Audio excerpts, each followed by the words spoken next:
India का Chandrayaan mission चांद की तरफ तेजी से बढ़ रहा है ताकि चांद पर अपने कदम जमाए जाएं। चांद तो बहुत दूर की बात है, अगर हम अपनी ज़मीन की बात करें तो यहाँ पर जो आजकल हमारे पास खबरें आ रही हैं, भारत इस ज़मीन के एक खूबसूरत टुकड़े यूके में भी बहुत तेज़ी से छा रहा है और वहाँ उसकी जो स्टोरीज़ हैं उनको सुनने के लिए हमने इनवाइट किया रिजवान साहब को। कैसे हैं सर? बिल्कुल ठीक ठाक। आप सुनाए कैसे हैं? मैं ठीक है। क्या आप मुझे चीज़ें बताते रहते हैं, फिर मुझे ज़बरदस्ती पॉडकास्ट करना पड़ता है आपके साथ, मतलब मजबूरी में, क्योंकि आपकी बातें बड़ी वो होती हैं जो कोई नहीं हमें बताता। क्या हो रहा है इस वक्त यूके में? भारतीय क्या कर रहे हैं इस वक्त? देखने से तो ये लग रहा है यूके के अंदर इस वक्त ना रिवर्स कलोनियलिज्म अच्छा, रिवर्स कलोनियलिज्म इस वक्त अपने जो ना कहते हैं रनवे पे गामजन है। अच्छा, अभी रिसेंटली न्यूज़ आई है, टाटा मोटर्स जो कि लगभग 250 साल पुरानी कंपनी है और उसने $5 अरब का एक बैटरी प्लांट लगाना है यूके के अंदर। ठीक है जी, $5 अरब की इन्वेस्टमेंट करनी है यूके के अंदर और वहाँ पर उसने बैटरी बनानी है। एक ऐसी automobile manufacturer Jaguar land rover जिसको वो ऑलरेडी ओन भी करता है।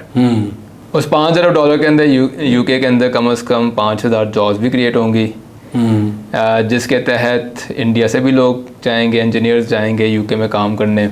और इंडिया ने ये जो दौर है ना, ये जो सफ़र है, इसकी शुरुआत 93 में शुरू कर दी थी, जब इन्होंने अपनी इकनॉमिक रिफॉर्मेशंस की, अपनी बिजनेसेस को लिबरलाइज़ किया और डिप्लोमेसी।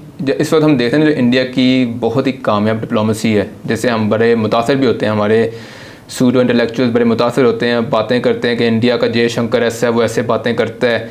वो असल में उसकी जो कहते हैं ना बिहाइंड द कर्टन्स जो काम हो रहा है उसको बयान नहीं करते। मतलब जयशंकर को क्रेडिट दे दिया, मोदी को दे दिया, लेकिन जो असल कहते हैं ना जो इस डिप्लोमेसी को, इंडियन डिप्लोमेसी की कामयाबी के जो असल आर्किटेक्ट्स हैं, जो ड्राइवर्स हैं, वो कौन है?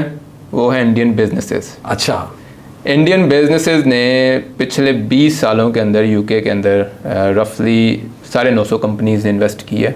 950 कंपनीज ने यूके में इन्वेस्ट किया। इस वक्त इंडिया यूके का सेकंड लार्जेस्ट इन्वेस्टर है। अंदाज़ा लगाएं लार्जेस्ट कौन है? चाइना। इंडिया दूसरे नंबर पे आ गया। इंडिया दूसरे नंबर पर है। नहीं, इंडिया अभी चाइना का मुकाबला नहीं कर पा रहा। इसको हम वेस्ट इंडिया कंपनी का नाम दे सकते हैं। ये इस वक्त एक वो ये 17वीं सदी में ईस्ट इंडिया कंपनी आई थी, अब 21वीं सदी में इंडिया अब जा रहा है, इंडियन बिजनेसेस जा रहे हैं। और इंडियन बिजनेसेस ने काफ़ी ज़्यादा बरतानिया को जो है ना इस वक्त सिंगल जो बिगेस्ट सोर्स ऑफ कहते हैं ना हाईली स्किल्ड वर्कर्स भी प्रोवाइड कर रहा है बरतानिया को। ये तो सिर्फ $5 अरब है। इसके अलावा टाटा स्टील जो है बरतानिया का आखिरी पोर्ट एल्बर्ट का जो स्टील मिल का प्लांट है उसे भी ओन करती है। 40,000 वर्कर हैं वहाँ पर। अब आपने ये सोचना है कि और जो इस पर जो टोटल इंडियन कंपनीज बरतानिया में जो टैक्स पे कर रही हैं वो कितना है? आप सुन के हैरान होंगे, $450 मिलियन का टैक्स पे करती हैं सालाना बरतानिया के अंदर। यूके को ब्रिटिश गवर्नमेंट को। इंडियन कंपनीज $450 मिलियन का टैक्स पे कर रही हैं ब्रिटिश गवर्नमेंट को। उसके अलावा न जाने कितने हंड्रेड एंड थाउजेंड्स ऑफ बरतानवी शहरियों को नौकरियां मुहैया कर रही है। अब आप इसको एज अ डिप्लोमेट सोचें। अब एक ब्रिटिश डिप्लोमेट अपने इंडियन काउंटर पार्ट से मिलेगा तो उसके जहन में क्या होगा? उसके जहन में ये होगा कि मैं एक ऐसे बंदे से मिलने जा रहा हूँ जिसके मुल्क की कंपनियों ने मेरी गवर्नमेंट को इतना टैक्स पे कर रही हैं, मेरे कंस्टिट्यूएंट्स को जॉब्स मुहैया कर रही है। तो वहाँ पे डिप्लोमेसी का जो कहते हैं ना वो एनवायरनमेंट तब्दील हो जाती है, लेवल और होता है ना। मतलब वहाँ का जब लॉ मेकर या डिप्लोमेट किसी इंडियन को देखेगा तो वो तो वैसे ही उसके लिए नरम गोशा आ जाएगा। और नरम गोशा होगा कि सर आप और पैसे लेकर आएँ। ये जो $5 अरब का प्लांट लगा रहे हैं इसके लिए बरतानवी गवर्नमेंट ने अभी तक ये भी नहीं बताया कि क्या छूट दी है टाटा मोटर्स को, क्या टैक्स छूट दी ये भी नहीं पता, क्योंकि Spain was the second. Spain ने भी इसके लिए बिड किया हुआ था टाटा मोटर्स को कि आप हमारे मुल्क में आकर लगाएं। तो अभी तक नहीं बताया उन्होंने कि क्या ऑफर की है जो फिर आप यूज़ नहीं कर सके। स्ट्रेंथ्स देखें कि इस वक्त बरतानी प्राइम मिनिस्टर भी एक प्रैक्टिसिंग हिंदू यस ऋषि सुनक। ऋषि सुनक, ठीक है। फिर जो उसकी बीवी है वो तो एक इंडियन बिलियनियर की बेटी है बेटी है। फिर आप देख लें उनकी इंटीरियर मिनिस्टर, वो भी एक इंडियन बॉर्न है। फिर आप यानी देखते जाएं, और इनका रिसेंटली एक चांसलर ऑफ द एक्सचेकर, वो भी नाम क्या है, sorry chancellor of the exchequer नहीं, बिजनेस सेक्रेटरी, यस वो भी इंडियन ओरिजिन का है। इंडियन ओरिजिन है। तो आप देख सकते हैं कि कितना ज़्यादा इंडिया स्लोली अपने आप को पेनिट्रेट कर रहा है बरतानिया को, बल्कि अब तो बहुत ज़्यादा बरतानिया को पेनिट्रेट कर चुका हुआ है। जहाँ पे आप इसका करें, अगर हम पाकिस्तान को देखते हैं तो यार अच्छी, तो यानी अब यही क्वेश्चन आ गया कि हम अपने आप को इंडिया से हमेशा कंपेयर करते रहे हैं हिस्टोरिकली, लेकिन अब कंपैरिजन ख़त्म हो चुका है, अब बनता ही नहीं है, अब तो बनता ही नहीं है। बनता इसलिए नहीं है क्योंकि ना ही हमारी कंपनीज ने कभी जाकर वहाँ पर पैसे इन्वेस्ट किए हैं, ठीक है। हमारे इंडिविजुअल्स आते हैं, करप्ट पॉलिटिशियंस आते हैं, वो अपना पैसा लेकर लॉन्ड्र करके वहाँ पर ले जाते हैं, ये हमारे वहाँ पे फ़क्त काम है। लेकिन हमारी कंपनी ने कभी बरतानिया में इन्वेस्ट नहीं किया, तो हमें वो उस तरह की वो भी नहीं मिलती, स्पेशल ट्रीटमेंट नहीं मिलती, बल्कि जलालत करते हैं, वो दलील करते हैं कि ये पैसे मांगने आ गए हैं, पैसे मांगने आ गए। जब आपकी कंट्री की रिस्पेक्ट नहीं होगी, आपके पॉलिसी मेकर्स की रिस्पेक्ट नहीं होगी, तो ऑटोमेटिकली जो वहाँ पे पाकिस्तानी बैठा है उसकी भी रिस्पेक्ट नहीं होगी, उसकी भी रिस्पेक्ट नहीं होगी। उसका मैं आपको बड़ी एक सादा सी मिसाल देता हूँ। मैं पिछली बरतानिया में जब रहता था तो एक कंपनी में काम किया करता था, वो एयरपोर्ट्स को मैनेज किया करती थी।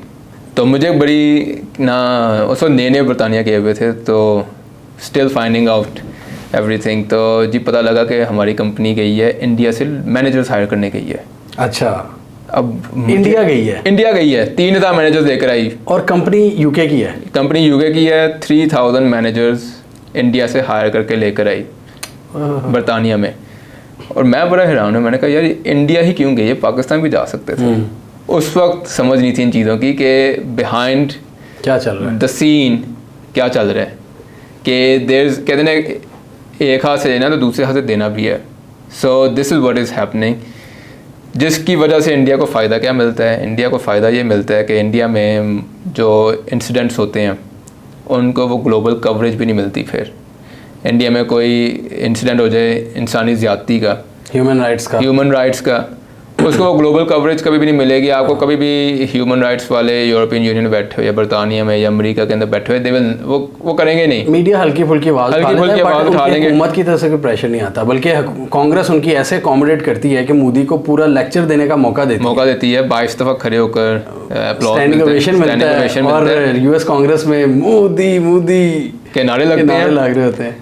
तो ये वो पिनिकल है जिस पे इंडिया पहुंच चुका है, जहाँ पे पाकिस्तान इज़ लाइक माइल्स यानी गैलेक्सीज अवे राइट नाउ। हम तो बहुत कक्षाएं दूर हैं इंडिया से इस वक्त इस मामले में।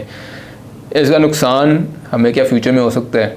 इसका नुकसान हमें फ्यूचर में नुकसान भी हो सकता है, फ़ायदा भी हो सकता है, जिस तरह आप देखना चाहें। पाकिस्तान को वो फॉरेन डायरेक्ट इन्वेस्टमेंट उस तरह की इन फ्यूचर नहीं मिलेगी इस रीजन में जो इंडिया अट्रैक्ट करेगा। इंडिया अभी भी यूके से ज़्यादा फॉरेन डायरेक्ट इन्वेस्टमेंट अट्रैक्ट कर रहा है पाकिस्तान से। पाकिस्तान में तो लिटरली बहुत ही थोड़ी है मुकाबले में इंडिया के।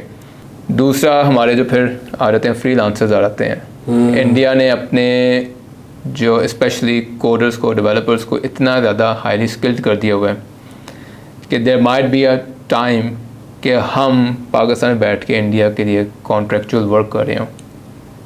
दैट इज़ जो हम कभी फ्रीलांसिंग में उनसे मुकाबला करते थे। फ्रीलांसिंग में मुकाबला हमारी $2 बिलियन भी नहीं पहुंच सकी हैं एक्सपोर्ट आईटी की, उनकी 200 बिलियन है आई थिंक। उनकी तो बहुत ज़्यादा, उनकी 34% of the GDP is IT services, 34% of the GDP. उनका तो बहुत ज़्यादा है हमसे। और इसकी वजह क्या है कि पॉलिसीज़ का तसलसल है, कंटिन्यूस पॉलिसीज़ है उनकी। ग्लोबली डरे नहीं है, ठीक है। अपने फ़ायदे का पहले सोचा उन्होंने, अपनी आवाम को ज़्यादा से ज़्यादा जो है ना। मैं एक चीज़ मैंने बड़ा कॉमनली जो मैंने एक चीज़ नोट की है कि इंडियन स्टूडेंट्स जो है वो ज़्यादा आपस में कहते हैं ना, उनका आपस में जो बॉन्ड है ना वो पाकिस्तानी स्टूडेंट से बहुत ज़्यादा स्ट्रॉन्गर होता है। इंडियन स्टूडेंट जो है वो पॉलिटिकली ज़्यादा इंगेज्ड होता है पाकिस्तानी स्टूडेंट से। हालांकि उनकी आपस में तू मैं भी होती है, लेकिन they all come together as Indians. Pakistani में ये नहीं है बिल्कुल भी, हमें ये चीज़ सिखाई नहीं जाती स्कूल्स के अंदर कि unity community unity makes a community, Yes. ये चीज़ हमें नहीं सिखाई जाती। प्लस फिर आ जाते हैं कि इंडिया के आगे फर्दर क्या, अब आप ये देख लें कि 2022 के अंदर H1B वीज़ा अमेरिका का वर्क वीज़ा है, Yes. जिसको आई थिंक वो 3 to 5 years का मिलता है, उसके बाद ग्रीन कार्ड दे देते हैं वो। 2022 के अंदर 78% H1B वीज़ा इंडियंस को गया, 78%। कोई 4.25 लाख। फिर हम क्यों नहीं देखेंगे इंडियन सीईओ? फिर हम क्यों नहीं, वही बात आ गई ना कि, और आप उसका देखें कि उसका इन लॉन्ग टर्म इफेक्ट क्या पड़ता है। अब हम यहाँ पर ओवरसीज़ पाकिस्तानियों को कोसते हैं जी, मुल्क छोड़ के चले गए और मुल्क के ख़िलाफ़ काम कर रहे हैं, ये कर रहे हैं। ये अपने NRIs को सपोर्ट करते हैं, इनके NRIs जाते हैं बाहर, काम सीखते हैं, उस इन्वायरमेंट एक्सपीरियंसेस लेकर आते हैं और उन एक्सपर्टीज़ को फिर वापस इंडिया में लेकर आते हैं, बिजनेस इंडिया लेके आते हैं, इंडिया में एक्सपर्टीज और सर्विसेज सारी। वो इसलिए कहते हैं ना कि गुड़गांव एक, यानी इंडिया के अंदर एक सिलिकॉन वैली नहीं है, इंडिया में एक सिलिकॉन वैली बेंगलोर में है और एक सिलिकॉन वैली गुड़गांव में है। गुड़गांव में, दिल्ली के पास छोटा सा एक इलाका है। और वो किन लोगों ने बनाई है? वो सारे एक्सपेट्रिएट्स इंडिया के जो अमेरिका यूरोप के हैं, काम सीखा उन्होंने, 10-10 15-15 साल काम किया है, वापस आकर उन्होंने अपने बिजनेसेस ओपन किए हैं और उनको इंडियन गवर्नमेंट ने सपोर्ट किया है। पाकिस्तान अभी तक ओवरसीज़ पाकिस्तानियों को इस तरीके से अट्रैक्ट नहीं कर सका। सर इस टाइम तो आपके ओवरसीज़ पाकिस्तानी शिकायतें लगाते फिर रहे हैं। सर जी वो शिकायतें क्यों नहीं लगाएंगे आप स्टेट के खिलाफ? आपकी है पता नहीं क्या कहूँ अब मैं, सर क्या पॉलिसीज़ हैं कि आपके बड़े बड़े लाइक लोग, पहला डिज़ास्टर तो ये होता है कि आपका ब्रेन ड्रेन हो गया, आपकी क्रीम ऑफ द क्रीम है वो बाहर चली जाती है, बाहर चली गई है। और अब ये डिज़ास्टर हो रहा है कि जी वो अब आपके खिलाफ लॉबिंग भी कर रही है। दिस इज़ अ सर जी एक इसका, अब उसको अगर रियासत देखेगी तो वो रियासत के ख़िलाफ़ है, लेकिन रियासत रियाया के बगैर कुछ नहीं है। बिल्कुल। पाकिस्तान का हमेशा से जो एक रहा है ना इंटरनेशनल डिप्लोमेसी के अंदर, वो हमेशा रियासत ने अपने आप को प्रमोट किया। रियासत के अंदर जो इंडिविजुअल है ना, गवर्नमेंट के जो इंडिविजुअल हैं, उन्होंने अपने आप को जाकर प्रमोट किया है, अवाम को उन्होंने दबाया और अपने आप को प्रमोट किया है। ये जो अब हो रहा है ना, ये अवाम अपने आप को रिप्रेजेंट कर रही है। पाकिस्तान के अंदर जो आपके कह रहे चले, गवर्नमेंट ऑफिसर्स ही कह रहे हैं, उन्होंने कभी अवाम को रिप्रेजेंट नहीं किया। उन्होंने पाकिस्तान के जो पावरफुल स्टेक होल्डर्स हैं उनको रिप्रेजेंट किया, अवाम को नहीं किया। ये जो अभी आपको नज़र आ रहा है ना, ये पुशबैक आ रहा है, ये पुशबैक नज़र आ रहा है। अब ये जो कह रहे हैं जी कि जिस अमेरिका को इल्ज़ाम लगाया था, अभी उसी अमेरिका से मदद भी मांग रहे हैं। ये आपको ये सवाल पूछना चाहिए कि हमने अपने आप को अमेरिका के आगे इस तरीके से गिरा दिया है, बिछा दिया, यानी हमसे ये आज का नहीं बिछाया हुआ, ये तो 1953 का बिछाया हुआ है, जब अयूब खान पहली दफ़ा अमेरिका गए थे, ठीक है, जब अमेरिका से लेने गया था वो असलहा, ये तब की बात है, ये आज का नहीं बिछाया हुआ, ये तब का बिछाया हुआ है। अब पहली दफ़ा राया ने अपने आप को ख़ुद रिप्रेजेंट करना शुरू कर दिया है। देखें अमेरिका के अंदर एक होती है ना liberty, freedom and pursuit of happiness, ये उनके डिक्लेरेशन ऑफ इंडिपेंडेंस में लिखा हुआ है कि everyone is free to pursue liberty, freedom and happiness. दुनिया की कौन सी अवाम है जो ये नहीं चाहती? दुनिया की हर अवाम चाहती है। और अवाम ने ये जो काम है ये सरकार को दिया होता है कि तुमने हमारे लिए ये राह हमवार करनी है, लेवल प्लेइंग फील्ड बनानी है जिसमें हम लोग सब चल सकें। इंडिया ने ये किया है। इंडिया बहुत बड़ा मुल्क है, बहुत कुछ होता है इंडिया में, लेकिन इंडिया ने यहाँ पर कामयाबी हासिल की है।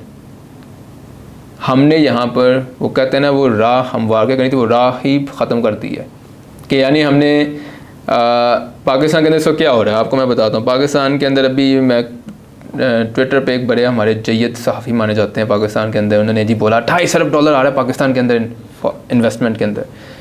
वो ये नहीं बताया कि वो $28 अरब इन्वेस्टमेंट नहीं आ रही, वो पाकिस्तान के जो बच गया ना, जो बच गया उसकी बंदर बांट जो होनी है, जो उसका वो कहते हैं ना जो यार्ड सेल होनी है, वो उसके पैसे आने हैं। हमारा बैंकिंग सेक्टर 80% फॉरेन ओन्ड है, टेलीकॉम सेक्टर जो है वो पूरा का पूरा ही फॉरेन ओन्ड है, ठीक है। बाकी क्या रह गया, आपने कराची की एक टर्मिनल जो है वो पकड़ा बेच दी है यूएई वालों को। कराची की टर्मिनल है, मोटरवेज है, मोटरवेज, F9 पार्क है, पता नहीं कौन कौन सी चीज़ें हैं, न जाने क्या एयरपोर्ट है। तीनों एयरपोर्ट्स, तीनों मेजर एयरपोर्ट्स जो है ना वो आगे मैं बताया Saudis are gonna take over them. अच्छा, Saudis are gonna take over them. वो आकर अपना कर चुके हैं सर्वे वगैरह, ठीक है। एंड अमरातीज नहीं, ये सऊदीज को दे रहे हैं। अच्छा, ये वाला कराची वाला तो अमरातीज को दे रहे हैं टर्मिनल्स को। श्योर नहीं हूँ मैं, नहीं खबर आई एयरपोर्ट की बात कर रहा हूँ मैं, टर्मिनल अच्छा ठीक है, एयरपोर्ट ठीक है, एयरपोर्ट की बात कर रहा हूँ। ये सऊदीज मेजर एयरपोर्ट सऊदीज उठा के लेकर जा रहे हैं। और देखा जाए तो क्या यानी हम लोग अगर आप इंडिया से कंपैरिजन करें तो इवन उन्होंने भी ये काम नहीं किया। उन्होंने अदानी को दे दी एयरपोर्ट्स, जैसा भी है अदानी, उन्होंने अदानी को दी है, अपने एक इंडियन कंपनी को, अपने बंदे को दिया ना। पाकिस्तान में नहीं दिया ना। पाकिस्तान में उठा के जी जहाँ जो चीज़ जहाँ बिकती है बेच रहे हैं। ये वो $28 है, ये वो आ रहा है, ये वो आ जो रहा है। आप अपनी चीज़ें बेच रहे हो। जो बच गया ना, वो कहते हैं ना घर लुट गया, जो बच गया उन्हें बेचो। This is what is happening and it is very very sad for us कि Pakistan is entering into a very के since last year Pakistan has entered a stage कि जहाँ पे हमें पता नहीं कितनी दहाइयाँ लगेंगी उस मुकाम पे वापस पहुँचते हुए।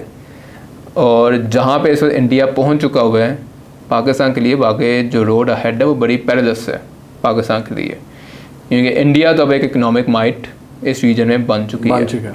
पाकिस्तान के अंदर पॉलिटिकल कियास है, बांग्लादेश में पॉलिटिकल कियास है, श्रीलंका में इकोनॉमिक कियास है, हर जगह इकोनॉमिक, हर जगह कोई ना कोई कियास है।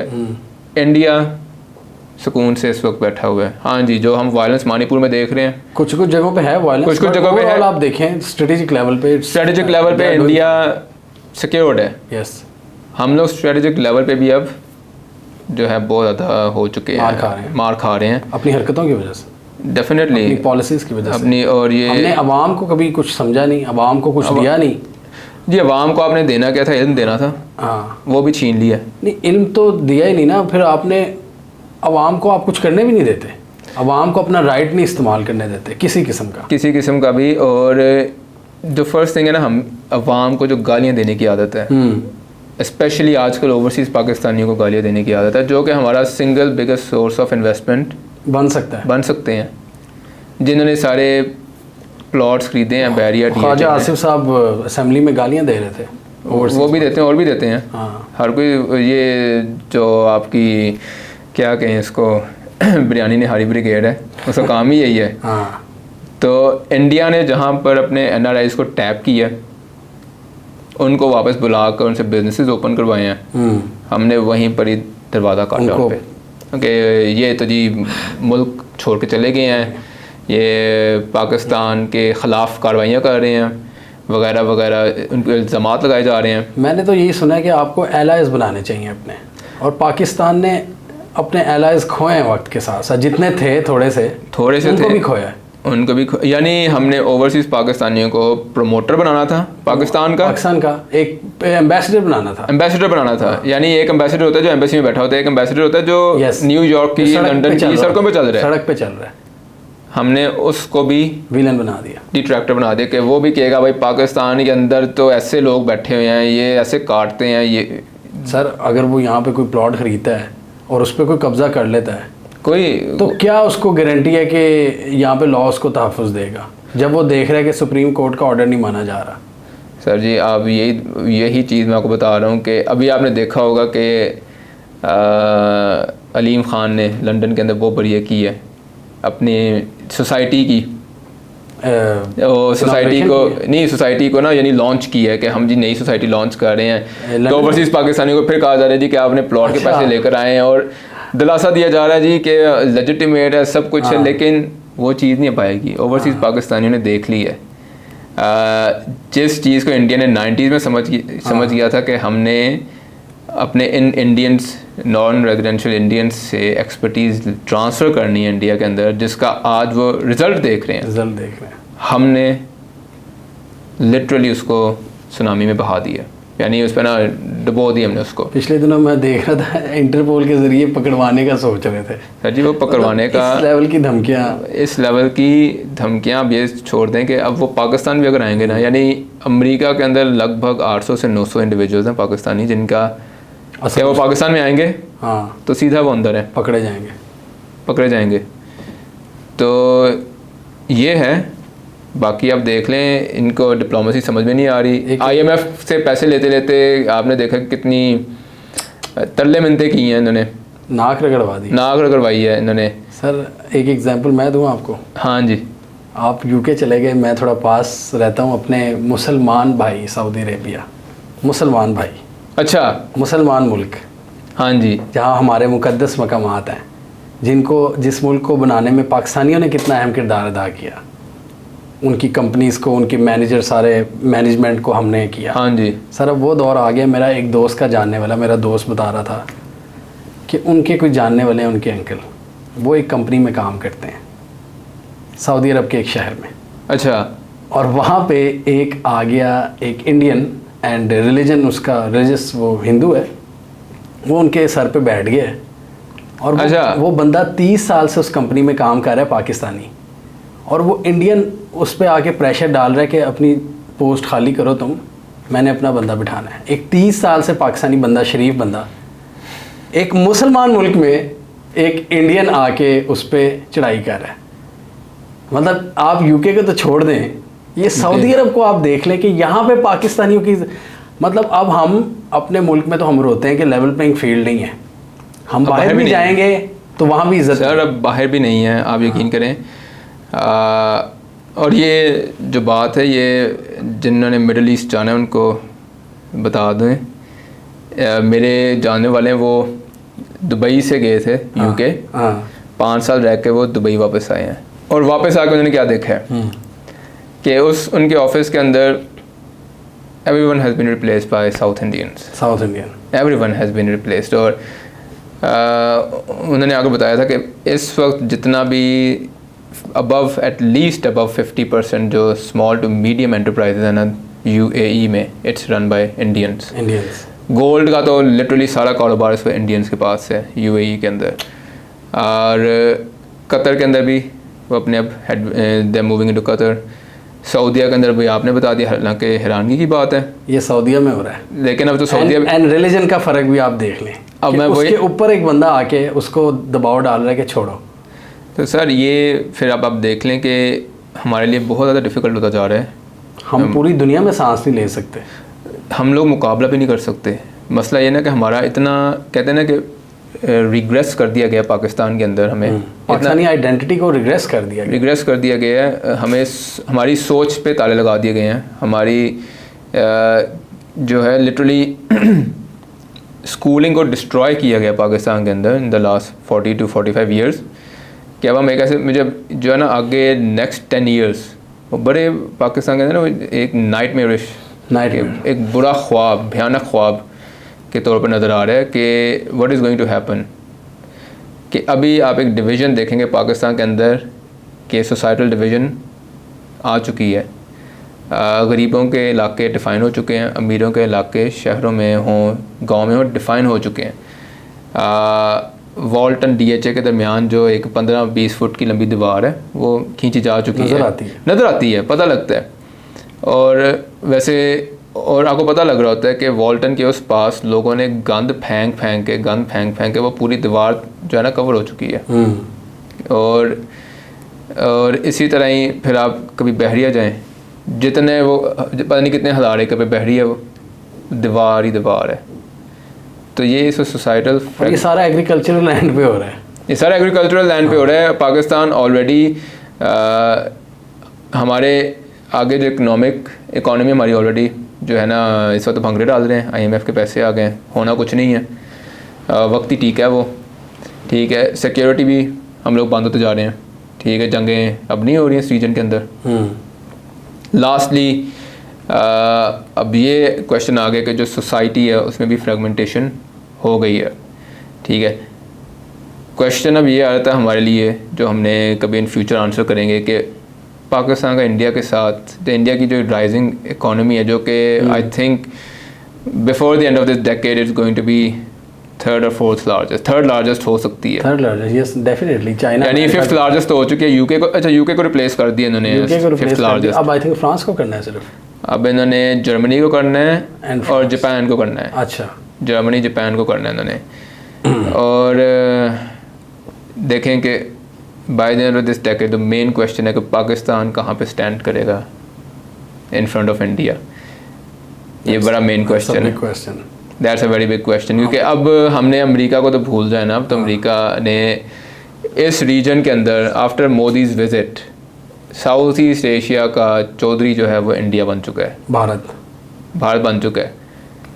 हम हमारे इंडिविजुअल्स स्किल में मुकाबला नहीं कर सकते, ठीक है, डिप्लोमेसी में मुकाबला नहीं। हम ये डिप्लोमेसी होती वो तब है ना जब आपके पीछे कुछ हो, यानी ब्रिज।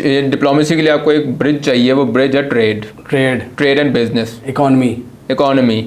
आप जब पाकिस्तान का डिप्लोमेट जाएगा यूके में या यूनाइटेड स्टेट्स में, कुछ ऑफर करने को नहीं है in terms of trade and business, तो हमें कुछ नहीं मिलेगा। इंडिया जाएगा, वो कहेगा हाँ भाई हमारे पास देखो आईटी का सेक्टर इतना बड़ा है, इन्फोसिस है, विप्रो है, HCL है। फिर इनकी जनाब अली कहेंगे कि हाँ तुम अपनी लेकर आओ, अमेज़ॉन लेकर आओ, जो कि रिलायंस के साथ एक बहुत बड़ा गठजोड़ करने की कोशिश कर रही है उसके अंदर ऑनलाइन कॉमर्स के लिए। तो पाकिस्तान के पास तो ये चीज़ ऑफर करने को है ही नहीं अनफॉर्चुनेटली ना। हमने अपने बिज़नेस, हमने अपनी इकॉनमी को इतना लिबरलाइज किया ही नहीं है। हमने बेसिकली क्या किया है कि अपनी चंद मुकद्दस इंडस्ट्रियाँ, उनकी मोनोपोली कायम रखने के लिए बाकी सबको धकेल दिया बाहर, ठीक है। बाहर भी जा चुकी है पाकिस्तान से। मुझे याद है 1980 में बाहर आई थी। बाहर had a bigger footprint in Pakistan than it had in 2020 beginning of when they left. सिर्फ 450 एम्प्लॉयज़ रह गए थे बाहर के पाकिस्तान के अंदर, एंड दे लेफ्ट। आप सोचें ज़रा, जबकि इंडिया के अंदर मैं उनकी देखता हूँ, इंडिया के अंदर उनके प्लांट्स हैं बाहर के। पाकिस्तान में सिर्फ और सिर्फ उनका रह गया हुआ था ये सेल्स का सेल्स डिपार्टमेंट रह गया हुआ था, और वो भी जो अपना बेच का डिपार्टमेंट किसी लोकल कंपनी को जा चुके हैं। तो पाकिस्तान के लिए अब हमारे लिए ये देखने को how are we gonna deal with India, while at the same time हमारे अफ़गानिस्तान के साथ भी मसले शुरू हो चुके हैं। और ये डेकेड जो है ना इस वक्त पाकिस्तानियों को ख़त्म करनी पड़ेगी कि इंडिया छाने लगा है इस रीजन के अंदर, और उसकी सबसे बड़ी मिसाल है ये $5 अरब की इन्वेस्टमेंट यूके में। रिजवान साहब ने तो कुछ आई ओपनिंग फैक्ट्स बताए हैं, इसमें मायूस होने की ज़रूरत नहीं है, इस पे काम करने की ज़रूरत है। और हमें कमेंट सेक्शन में बताइए कैसे बेहतरी लाई जा सकती है, हम अपना मकाम कैसे इंक्रीज़ कर सकते हैं पूरी दुनिया में कि हम जलील ना हो, हमारी भी इज़्ज़त हो। सजेशंस के लिए कमेंट सेक्शन हमारा खुला है, कमेंट कीजिए, अच्छी अच्छी बातें कीजिए और सब्सक्राइब कीजिए। अल्लाह हाफ़िज़।